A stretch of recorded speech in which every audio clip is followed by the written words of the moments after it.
الحمدللہ رب العالمین والصلاة والسلام علی سید الانبیاء والمرسلین اما بعد فاعوذ باللہ من الشیطان الرجیم بسم اللہ الرحمن الرحیم۔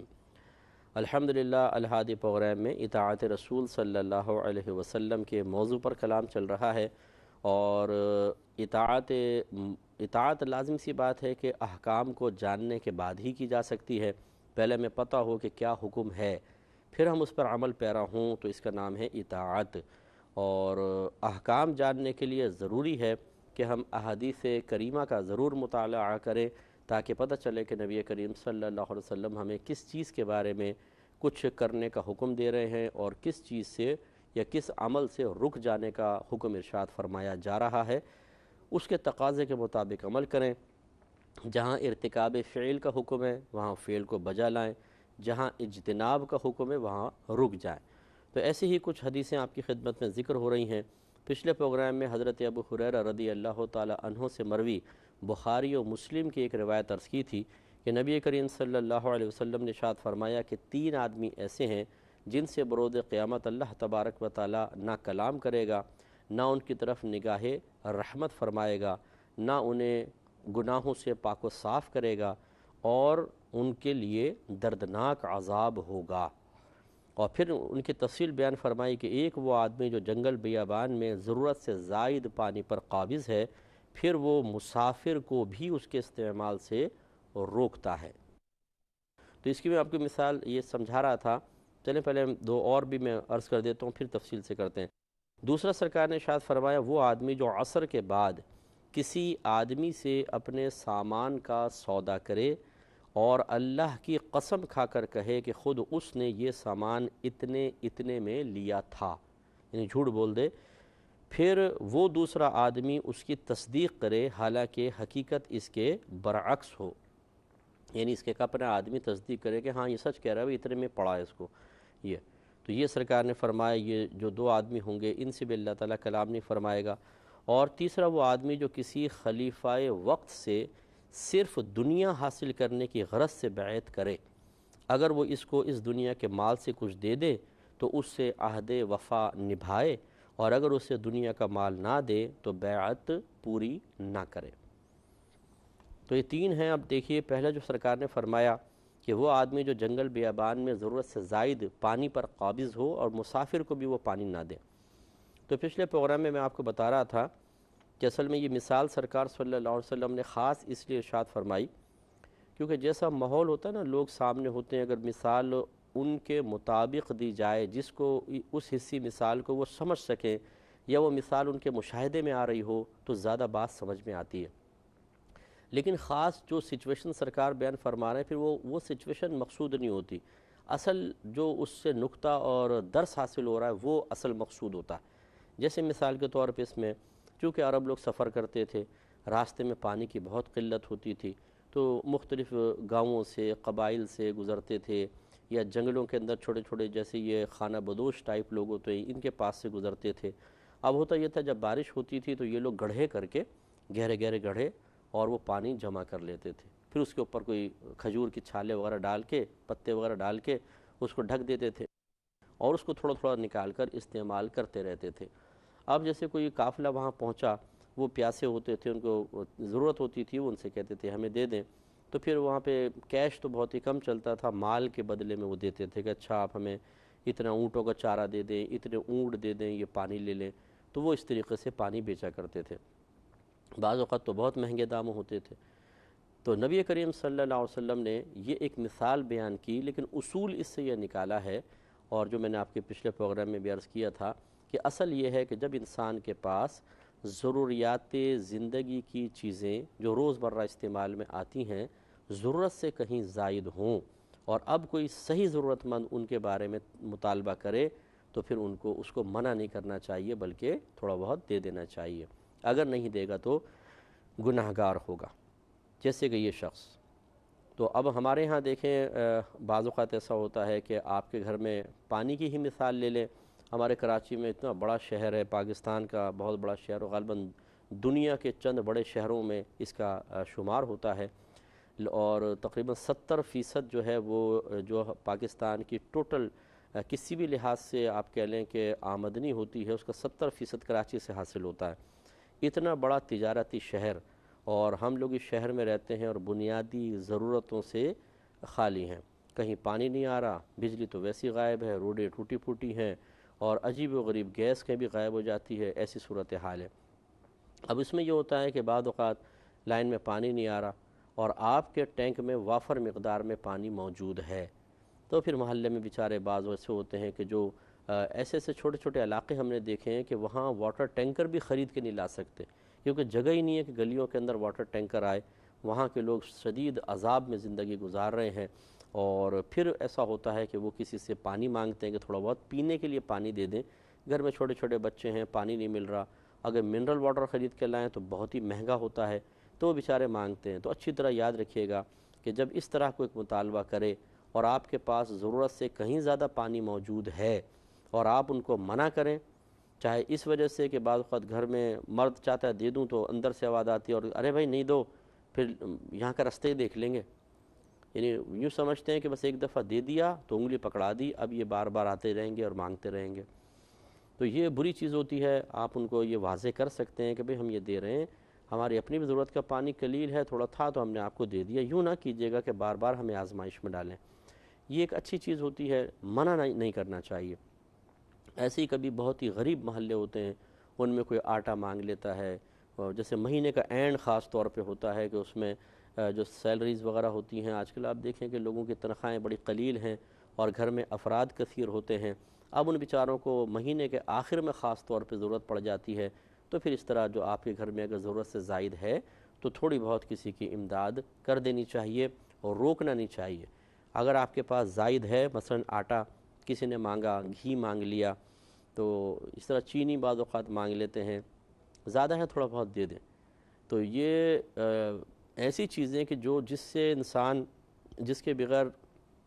بہت ہی مشکل ہوگا کہ اس کا گزارا ہو، وہ چیز روکنا گناہ ہوتا ہے۔ اس میں آٹا آتا ہے، پانی آتا ہے خاص طور پر۔ اسی طریقے سے اگر کوئی بیچارہ علاج معالجے کی ضرورت اس کو ہے، آپ کے پاس اللہ نے ضرورت سے زائد آپ کو پیسہ دیا ہے، یعنی اپنی ضرورت سے زائد رکھا ہے، تو تھوڑا بہت اس کی امداد کر دیں۔ اب اگر ہم بخل میں مبتلا ہو جائیں کہ اس کو نہ دیں پیسے، چاہے یہی خوف ہو کہ ایک دفعہ دے دیے تو بار بار آ کے مانگے گا، بھئی بار بار مانگے گا منع کر دیجئے گا نا۔ لیکن جب تک آپ کے پاس آپ کی ضرورت سے زائد ہے اور آپ اس کو صدقہ بھی کر سکتے ہیں، تو پھر اس غریب کو نہ روکیں۔ اگر واقعی آپ سمجھتے ہیں کہ غریب ہے، میں تو آپ کو پتہ ہے کہ پیشہ اور فقیر کو دینے کا سخت مخالف اور منع بھی کرتا ہوں، اور شریعت منع کرتی ہے، میں کیا، میری کیا حیثیت ہے۔ لیکن بعض ہوتے ہیں محلے میں سفید پوش قسم کے لوگ ہوتے ہیں، رشتہ داروں میں ایسے ہوتے ہیں جو کسی کے سامنے دست سوال دراز کرنے سے پہلے 50 دفعہ سوچتے ہیں، خاندانی غیرت گوارا نہیں کرتی کہ کسی سے کچھ مانگیں۔ وہ بیچارے سفید پوشی کا بھرم رکھتے ہوئے فاقے کر لیں گے، پورے مہینے دالیں سبزیاں کھا لیں گے، گوشت کبھی سال میں بھی نصیب نہیں ہوگا، لیکن کسی کے سامنے ظاہر نہیں کریں گے، ٹھیک ہے نا۔ تو ایسے لوگ اگر آ کے مانگتے ہیں تو آپ کو یہ تو کم از کم یقین ہوگا کہ یہ عادتاً مانگنے والے نہیں ہیں، یہ پیشہ ور نہیں ہیں، سخت ضرورت نے ان کو یہاں کھڑا کیا ہے۔ اب اس میں بھی اگر ہم ان کو اور زیادہ ان کو ذلیل کر دیں اور ان کی عزت نفس کو مجروح کیا جائے اور طعنہ زنی کی جائے یا محروم رکھا جائے، یہ بہت ہی برا ہے، زیادہ دل آزاری ہوگی، اس لیے ان کو دے دینا چاہیے۔ تو اس لیے ایسے کوئی بھی میرے بھائی بہن سن رہے ہوں جن کو اللہ تبارک و تعالی نے کوئی بھی نعمت جو روزمرہ زندگی سے خاص طور پہ تعلق رکھنے والی ہو، کہ جو اگر کسی تک نہ پہنچے، اس شخص کے پاس نہ ہو، تو اس کو اپنی زندگی گزارنا بہت مشکل ہو جائے، تکلیف میں مبتلا ہو جائے گا، تو پھر اپنا ضرورت سے زائد مال اس کو دینا چاہیے، نہیں دیں گے تو گناہ گار ہوں گے۔ دوسرا فرمایا کہ وہ آدمی جو عصر کی نماز کے بعد کسی سے اپنے مال کا سودا کرے۔ یہاں عصر کی نماز کی خاص کوئی قید ضروری نہیں تھی، بعض اوقات ایسا ہوتا ہے کہ نبی کریم صلی اللہ علیہ وسلم کسی چیز کا ذکر کرتے ہیں، وہ خود امپورٹنٹ ہوتی ہے اس لیے کرتے ہیں، یا مقصود شرع ہوتی ہے، اور بعض اوقات ویسی بائی دا وے کوئی ذکر کر دیا، خاص کوئی مطلوب نہیں۔ اب یہ نہیں کہ عصر کے بعد تو نہیں کر سکتے، فجر کے بعد کر سکتے ہیں۔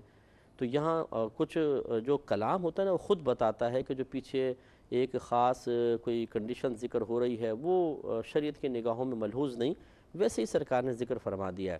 تو عصر کے بعد ہی کوئی ضروری نہیں ہے، کوئی فجر کے بعد، ظہر، عصر، مغرب، عشاء، کسی کے بعد بھی اگر اس طرح اپنا سودا بیچتا ہے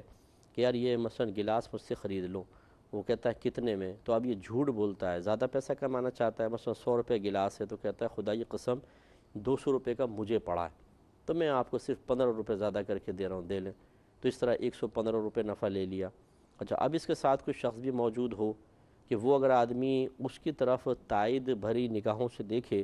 کہ یعنی تائید طلب نگاہوں سے کہ بھیا آپ کیا واقعی صحیح کہہ رہا ہے، اور وہ کہے ہاں ہاں خدا کی قسم یہ صحیح کہہ رہا ہے، تو اس سے پھر سامنے والے کو اور یقین حاصل ہو جاتا ہے۔ تو اس طرح کے جو دھوکے باز لوگ ہیں، نبی کریم صلی اللہ علیہ وسلم فرماتے ہیں کہ جو اللہ کا نام اس طرح استعمال کر کے سامنے والے کو دھوکہ دے رہے ہیں، یہ بھی میدان محشر میں سخت عذاب میں مبتلا ہوں گے۔ تو اس سے ذرا درس حاصل کریں وہ دکاندار حضرات جو اپنے کچھ ایجنٹ سادہ کپڑوں میں رکھتے ہیں، اور اسی طرح جب گاہک کو پٹا رہے ہوتے ہیں تو پھر وہ لقمے دیتے رہتے ہیں اور ان کو ترغیب دیتے ہیں کہ زیادہ مہنگی چیز کو خرید لیا جائے۔ تو یاد رکھیں کہ اس طرح زیادہ ریٹ بتا کر، جھوٹ بول کر اپنی چیز بیچنا یہ حرام اور گناہ کبیرہ ہے۔ ہماری اس کو شریعت کی اصطلاح میں ایک بیع ہوتی ہے مرابحہ۔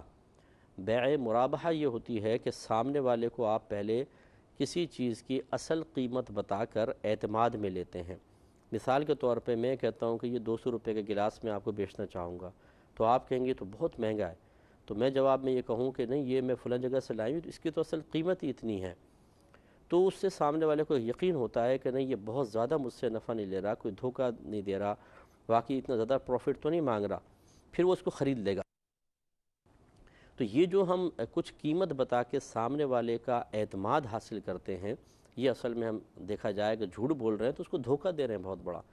وہ ہمارے اس قول پر اعتماد کر کے ہی پھر سودا طے کرتا ہے، اس لیے شریعت نے سخت اس کو ناپسند فرمایا کہ آپ سامنے والے کے اعتماد کو دھوکہ دیں۔ تو اس لیے اب یاد رکھیے کہ دو، بلکہ میں بیع ذکر کر دیتا ہوں، ایک بیع تولیہ کہلاتی ہے،